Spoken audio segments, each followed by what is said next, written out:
고전 음악하면 하이든과 모차르트, 베토벤, 바흐 등 여러 음악가들이 떠오르실 텐데요. 르네상스부터 현대까지 약 500년의 서양 클래식 음악사에서 이들은 서로 어떤 영향을 끼쳤을까요? 네, 카이스트 연구팀이 빅데이터를 이용해서 고전 음악가들이 서로 어떤 영향을 주고받는지를 분석했습니다. 카이스트 문화기술대학원 박주용 교수 연결해서 자세한 내용 알아보겠습니다. 교수님 안녕하십니까? 네, 안녕하세요. 네, 상상만 해도 참 어려울 것 같은데요. 네. 빅데이터를 이용해서 고전음악 작곡가들 사이에 관계망 지도를 만드셨다고 들었습니다. 먼저 연구 대상과 이게 어떻게 조사를 할 수 있는지가 궁금하거든요. 그 연구 방법부터 좀 설명해 주시죠. 네, 저희 연구 대상은 중세부터 현대까지 서양 고전음악, 클래식 작곡가들이었습니다. 네. 서두에 말씀하신 하이든, 모차르트, 베토벤은 물론 포함되고요. 네, 저희가 사용한 빅데이터는 지금까지 시중에 나온 CD 음반 상장수를 기준으로 해서 14,000명이나 되기 때문에 예. 청취자들은 잘 모를 수 이름도 포함되어 있습니다.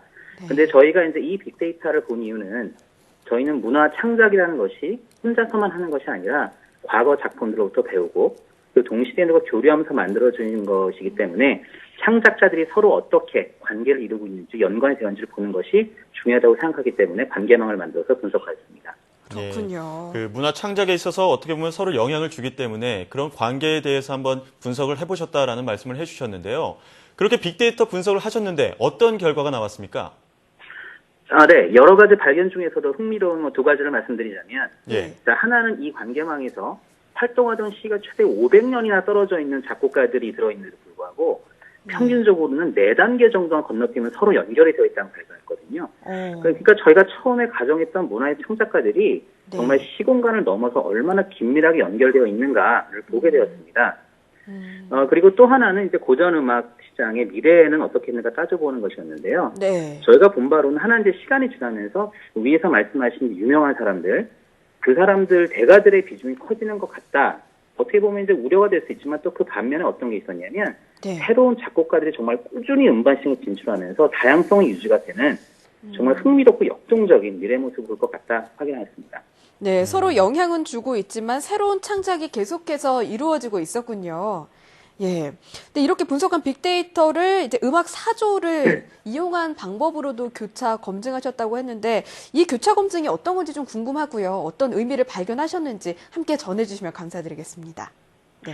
네네. 사실 빅데이터라는 것은 뭐 사회 현상을 뭐 새롭게 이해하거나 예. 또 새로운 과학 기술의 발전을 가져올 것으로 많이 이야기를 하고 있는데 사실 문화라는 것도 마찬가지였습니다. 오히려 문화라는 것이 우리 삶에 얼마나 중요한 역할을 하는지 생각을 해보면 네. 빅데이터 과학을 할 수 있는 것이 아주 많아 보이거든요. 그렇죠. 그래서 저희가 이제 문화의 빅데이터 연구를 이제 적용을 하면서 확인하고 싶었던 것은 기존의 클래식 음악에 대한 우리의 연구와 이해가 얼마나 접점이 있는가였습니다. 그래서 그것이 있어야 빅데이터 연구라는 것이 클래식 음악의 전문가와 애호가들에게도 이제 이게 새로운 기회를 줄 수 있다라고 설득할 수 있는 것이었거든요. 예. 근데 재미있게도 이제 빅데이터 기반의 저희가 연구한 작곡가 관계망의 모양이 우리가 알고 있는 서양 고전음악의 역사와 잘 접점이 있는 걸 보면서 빅데이터 유용성을 확인하게 된 것이었습니다. 예. 뭐 아까도 말씀해 주셨지만 500년의 세월을 초월하는 그런 관계를 맺고 있다라는 말씀을 해주셨는데요. 관계망 지도를 보면 우리가 익히 알고 있는 이 모차르트와 베토벤, 바흐 등이 눈에 띕니다. 이러한 관계망 지도가 의미하는 것은 또 무엇이겠습니까?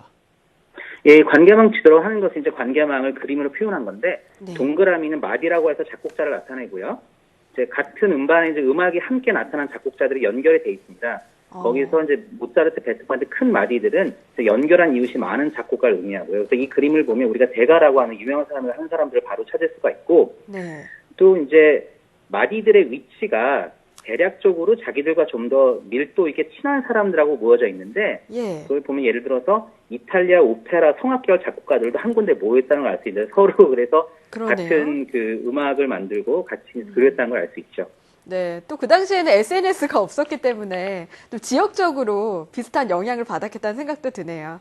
네, 말씀 들어보니 음악과 또 미술, 문학도 다 연결되지 않았을까 하는 생각이 드는데 이 음악이 문화의 과학적 방법론을 적용한 연구 결과라 더 흥미를 끌고 있는 것 같습니다. 이런 연구의 의의 그리고 또 앞으로의 전망 좀 더 전해주시죠. 네, 우리 삶을 여유롭고 편리하고 윤택하게 해주는 1등 공신이라고 하면 과학과 문화를 들고 싶습니다. 네. 그러니까 과학적 방법을 통해서 문화에 대한 이해가 증대하면 새로운 문화 또는 음악을 찾아 즐기는 새로운 방법들이 나올 수 있을 것이고요. 이번에 저희는 서양 클래식 음악을 연구했지만 이 연구를 시작으로 저희 카이스트 문화기술대학원에서 그림, 대중음악, 문학, 영화 시나리오 등의 강면을 통해서 문화를 창작하고 나누고 즐기는 새로운 방법들을 과학을 통해서 계속 보완하려고 하고 있습니다.